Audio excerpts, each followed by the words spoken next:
Good day and welcome to another creative video. Today I'm stepping into the Australian bush, but we're also stepping into something even wilder, our own inner landscape. I've just come back from a trip into the countryside and I want to show you not just how I approach a small landscape painting, but how connecting deeply to our inner world changes what and how we create. Because every time we connect inward, three incredible abilities expand. First, clarity of vision. You start to see the small details most people overlook. Second, emotional resilience. You can move through mistakes without losing the flow. Third, creative adaptability. You find unexpected ways to work with what's in front of you. And those three, they are the difference between a painting that's technically correct and a painting that feels alive. I want you to think of inspiration not as something you find, but as something you already carry. This bush with its gum trees and textured earth mirrors parts of our inner selves. The trick is noticing the connection between the outer and the inner. That bend in the tree trunk, maybe it mirrors the way you've bent and adapted in your own life. That shift in light on the hill, maybe it feels like a moment of clarity after a long fog. When you start painting from that place, you're not just translating a scene, you're translating yourself. Clarity of vision in painting starts with slowing down in our minds and in our nervous system. Noticing the subtle shifts in colour between the sunlight leaves and the shaded ones. That same clarity comes when we pause and notice what's really going on inside us. If there is a large disparity between what our mind thinks and our nervous system feels, you will feel a low level of, well, I just don't know if I can. Every landscape painting has a messy middle, the stage where nothing looks right and it's tempting to walk away. That's when your inner landscape really shows up. If you are carrying self-doubt or that old I'm not good enough loop, it's going to come out in your painting process. If you're someone who feels scattered in the studio, try this. Before you start painting, close your eyes and describe the scene in your mind first, using all five senses. What do you smell? What do you hear? What do you feel? That deep sensory focus sharpens your eyes, both on the canvas and in life. But if you've built emotional resilience, the ability to stay steady and curious when things don't look perfect, you'll push through that. One trick I use is to name what's happening without judgment. Instead of, this is terrible, I'll say, this is my underpainting stage. It's meant to be loose and messy. That reframes the moment from failure to process. The bush is never static. Clouds move, light shifts, shadows stretch. Creative adaptability is the skill of adjusting without panicking. If the sun goes behind a cloud mid-painting, I don't fight it. I adapt the colours, adjust the mood, and maybe even let the new lighting inspire a totally different focal point. The same goes for life. We think we need perfection and perfect conditions to create, but adaptability teaches us that imperfection is often the birthplace of magic. So whether you're painting the gum trees, the Aussie countryside, or sitting in your home studio, remember this. Your outer landscape will always be richer when you've spent time exploring your inner landscape. Inspiration isn't just out there. It's here in your memories, your emotions, and your resilience. And when you paint from that place, you're not just creating art, you're creating connection.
Now, the whole intention behind this video is to highlight just how the palette knife works when you're using a small study or when you're creating a small study, and then how the palette knife behaves as you're scaling up your paintings.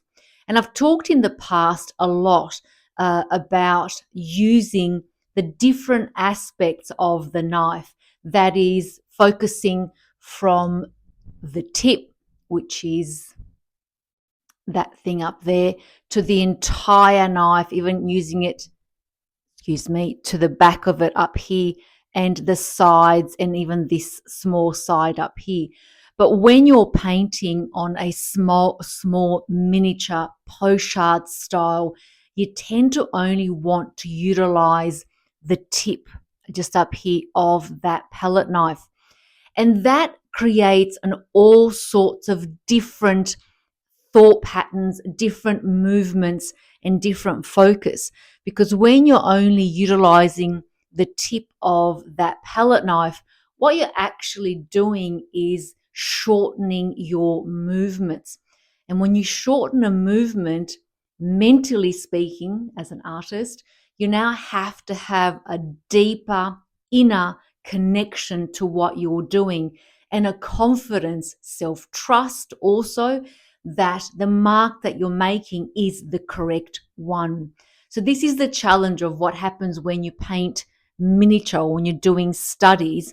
So using a palette knife can give you that opportunity to expand more of your inner heart center and coordinated with your mind, meaning, is it the right move? Does it feel right? Yes, it does. Let's move forward.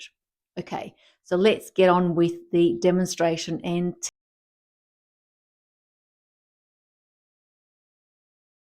okay, so let's start this small landscape with the palette knife only. And I mean, I've put a little bit of a wash with the brush just so I've got a reference for my tonal values. But let's begin putting in the foreground of the tree, or I should say that's in the middle ground. This here is the foreground, and then start to work that. Generally, as I've always stipulated to everybody, always start with the background first, which is the sky. But because I really want to get this tree right, I'll go back and work the sky, which I shouldn't really do that. It's better off to start from the background. But let's just do a little bit of the tree and see how we go along.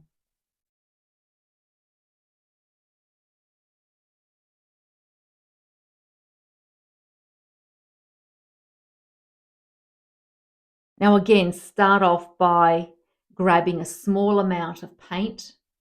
You can see there, not a lot. Again, using just the tip, and we're going to add in the darkest values.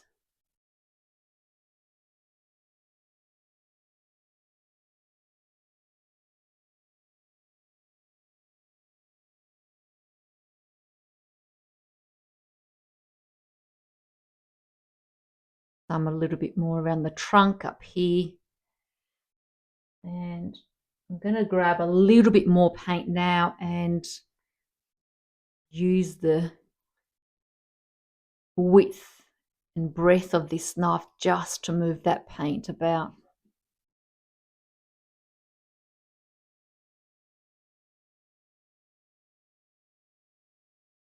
Now remember, this is our darkest value, so we're going to go over that and reduce the surface area of the shadow within the tree, but I just want to make sure that I've got enough coverage so that I don't have to go back and then reinstate the darks at a later stage.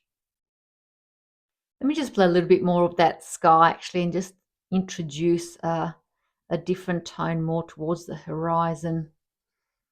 Now, because the first layer that I've placed in there is quite dry, the line up here is quite harsh. It's not, blending in very well, and that's just because the underlayer is dry. And generally, because I paint wet into wet, I wouldn't have a problem with that. But at this point, because everything's already dry in the background, I'll have to softly just use my fingers in order to just give it that soft sky feel. And that's the importance, again, as I said to you in many videos. You want to continually focus on that soft edge, hard edge. Otherwise, it just won't be a nice feel, I suppose, to the painting. And I'm just going to introduce the distance of that mountain again. Light, give it a lighter tone, lighter value, and make sure that I blend the mountain with the line of the sky. There we go. Now the proportion of water here, I could lighten that up as well. I mean, it's just a little bit too dark for where the sky's at. And we might just do that now. Yeah, that's better. Do some of these. I mean, again, the whole reason why I love the palette knife, it really is so unpredictable. It does not, it's very, it's not very forgiving with where it goes because it's such a rigid structure. So for me, I quite like that because it gives me the opportunity to be okay with mistakes. And I'm quite comfortable working in that space, in the unknown, in something, not knowing if something is going to exactly be as what I intended it to be. It's a weird mindset. I mean, I don't know if anybody else thinks like that, but I certainly flourish, and I'm quite well adapted into this weird no man's land of the palette knife. One of the things that I'm finding it very difficult is just to capture the nuances of the color because the camera is not able to get that. But we'll move along with completing the tree line. So I'm going to grab my next tone. And again, I'm going to go in quite lightly. You'll see I've just picked it up on the tip and start to lighten the next value. Like I said, it's unfortunate the camera just does not pick that up. I'm not that sophisticated yet, but I hope that you're able to see with every new movement and tonal value that I go in, just how the values start to change. Now, I've spoken before in the past of how I use my knife. Remember, it's a figure eight movement. It's not an up and down. Otherwise, you'll scrape the paint off more than you're putting on. So just be mindful of that. Again, not to sound like a broken record, but soft edges, hard edges, really important. It gives you that whole feel of the tree that's supple and moist, and it's got movement. So just be mindful of that. And definitely a lot lighter in here. But that's my third value for this tree. It's not it's certainly not the last, but it's getting to that lighter point.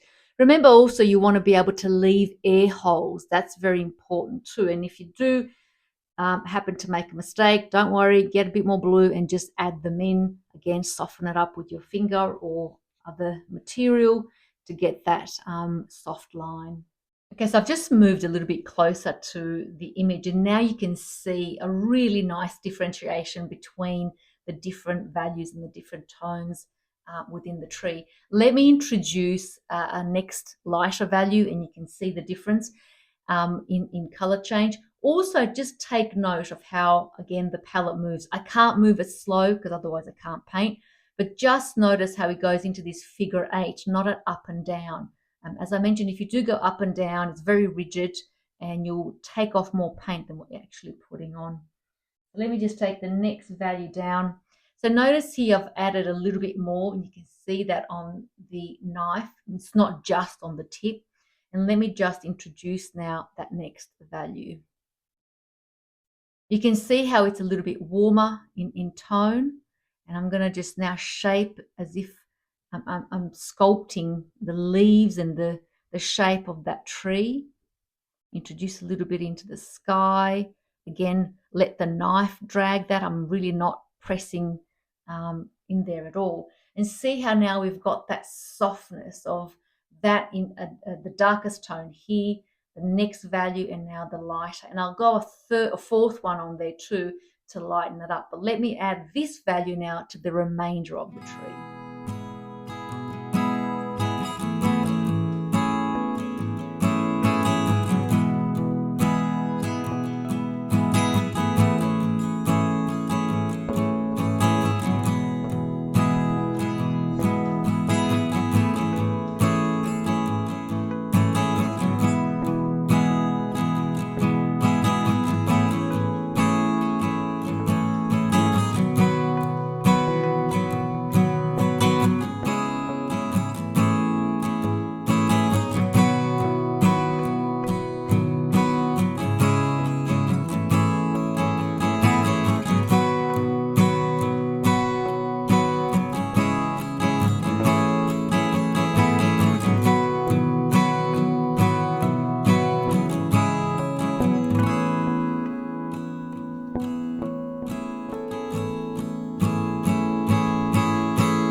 Okay, here is the next tone, the lighter value for the tree. And again, I'm just going to add it slowly, and you can see the difference actually quite nicely here on the camera. And it's really a gentle movement. I'm not pressing too hard because I do not want to scrape anything from underneath. And it really is a continual focus of make sure that I honor the shape of the tree, but also highlight those nice lighter values within it.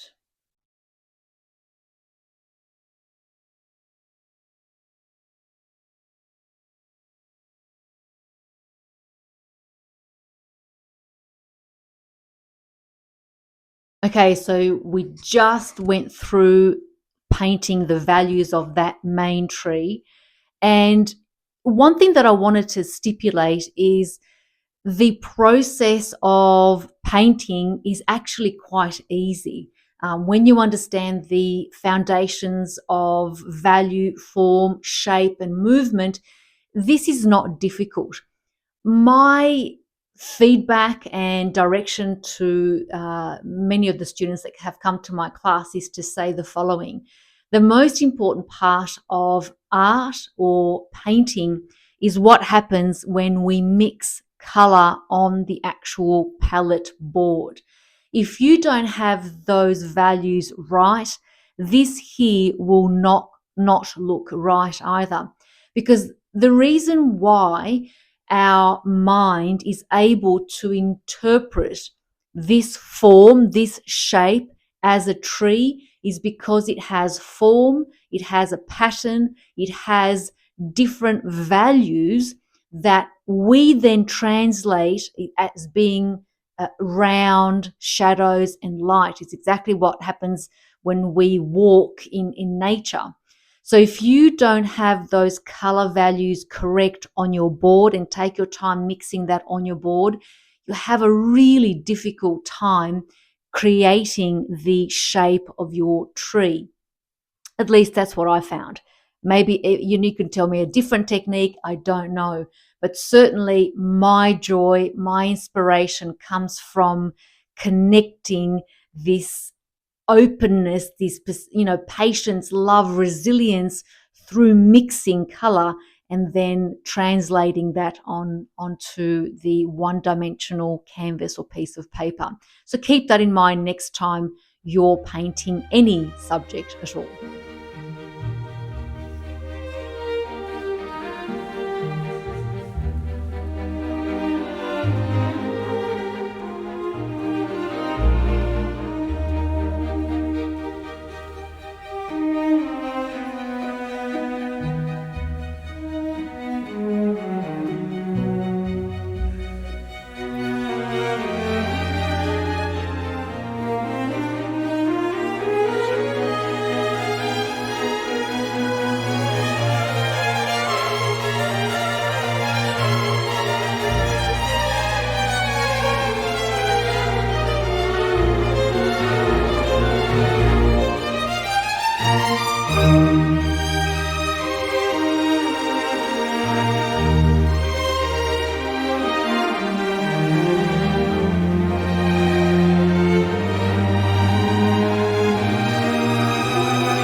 Okay, so there's the landscape painting. It's starting from a miniature point of view and then scaling it up to um, just under a mid-size, I'd say. I don't really consider that a midpoint, but I wanted to show you the difference with the palette knife to emphasize when you're starting or doing a sketch study, you're really just utilizing the tip of the knife.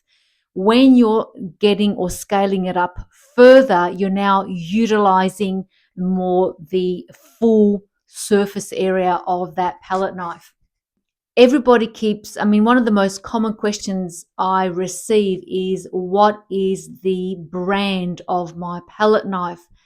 The brand on this one says Art Basics, and you can see it there, Art Basics, and 1018 is the actual number of this knife. I'm going to just give you guys a point blank. The actual brand does not matter. I've purchased expensive Italian brands, and then there was this one. I haven't been able to find this particular one, and I have been to many, many art suppliers. It seems that Art Basics have been bought out, or I'm not exactly sure, to be honest, or maybe the art suppliers are not stocking it, but I will find this again. I've had this for nearly, 8 years, nearly coming up to 10 years, and you can see just how bent the knife is.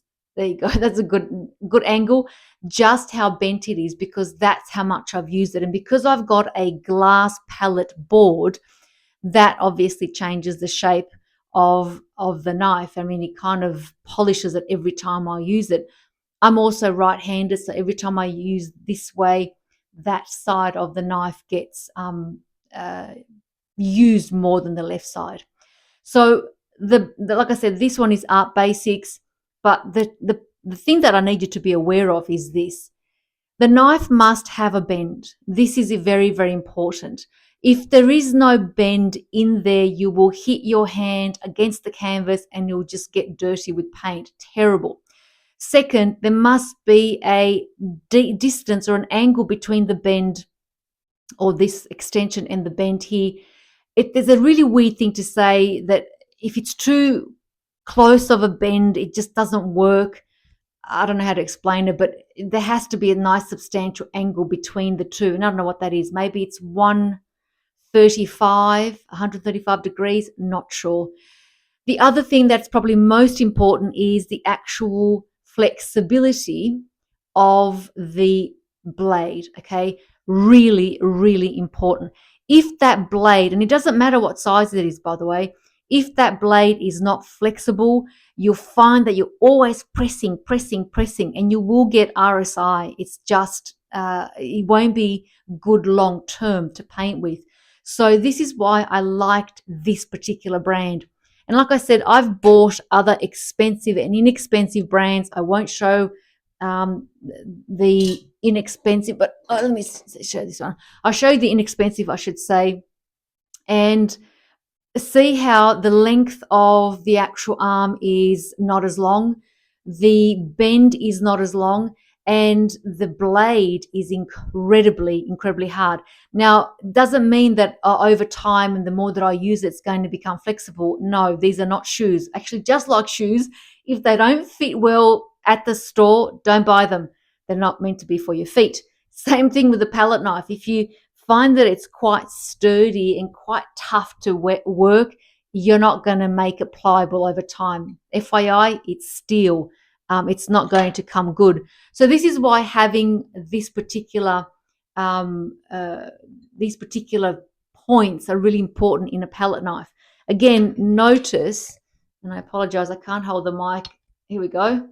So see the difference in the actual bend of the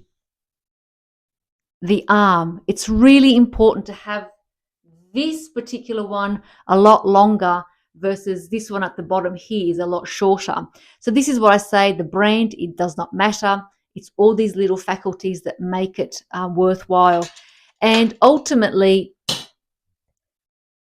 not every knife is for every person. I've said that many, many times. You have to play around and, for better or worse, you have to buy a couple and then figure out which is the better knife for your painting style. I've done numerous videos on different palette knives. Some are for mixing colors, some are for painting. Please check that out. It's actually in the Art Talk series that I've created, and you'll find all that information there. And you can see I've talked about in depth about the different palette knives.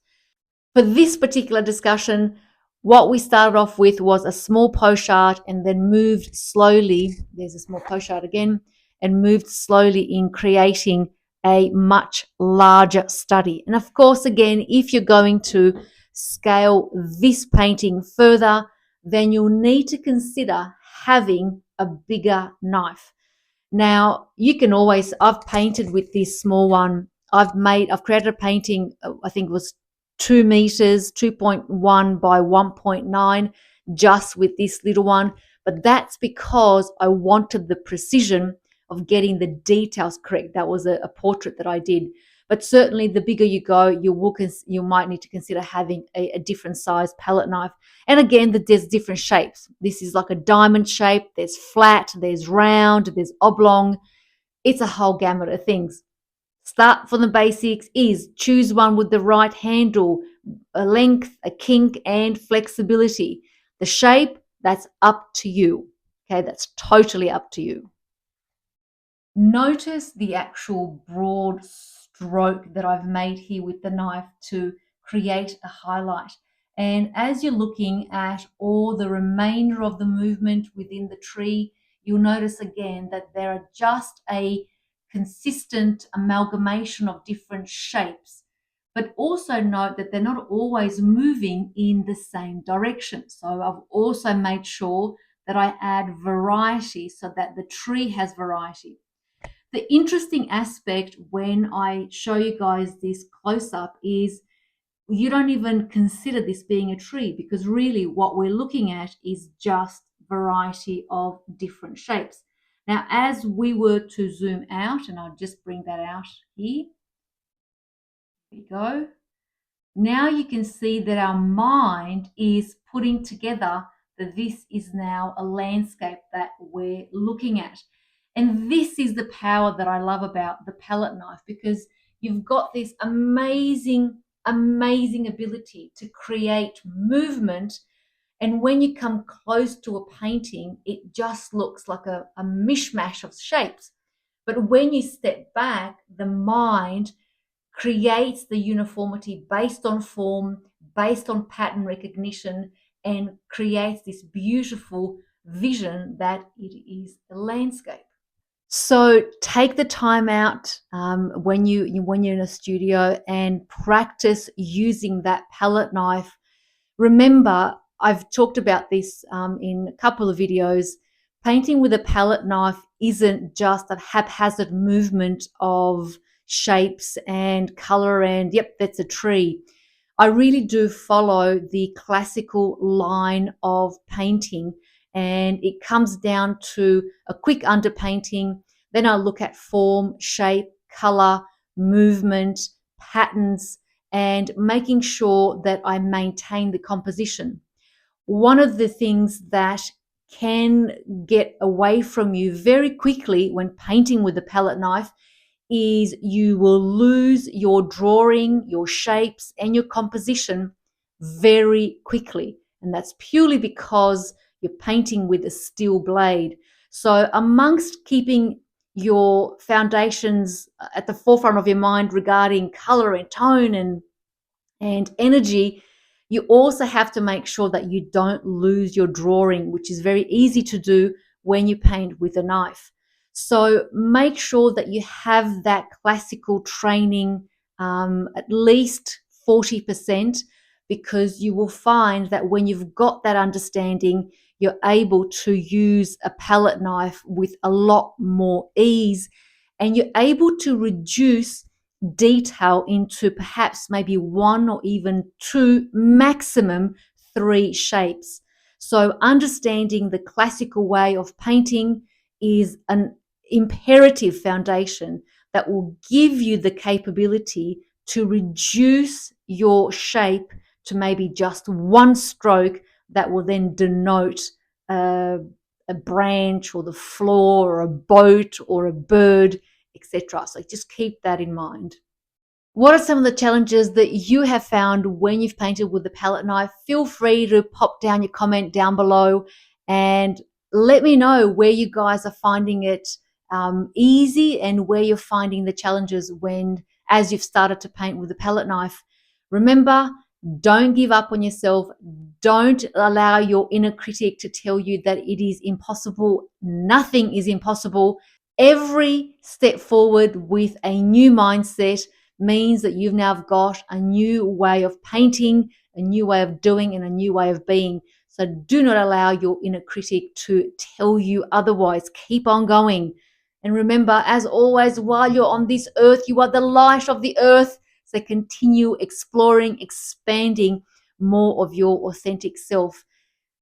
If you haven't done so already, please subscribe. You'll help me immensely, and like the video. That would absolutely help me going forward with the movement of reach and making sure that the videos reach as many people as possible. Thank you again, and until next time, bye.